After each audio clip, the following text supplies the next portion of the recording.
Tayong lahat ay dumaranas ng hirap sa buhay. Pero, lagi mo lang tatandaan na, ang pag-ibig niya'y walang hanggan. Mananatili siya, di ka iiwan. At kahit na ano pa ang iyong nakaraan, mamahalin ka niya kailan pa man. At wag nang mag-isip ng ano pa man.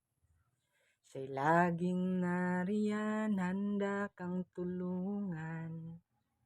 At kahit na ano pa ang iyong nakaraan, mamahalin ka niya maging sino ka man.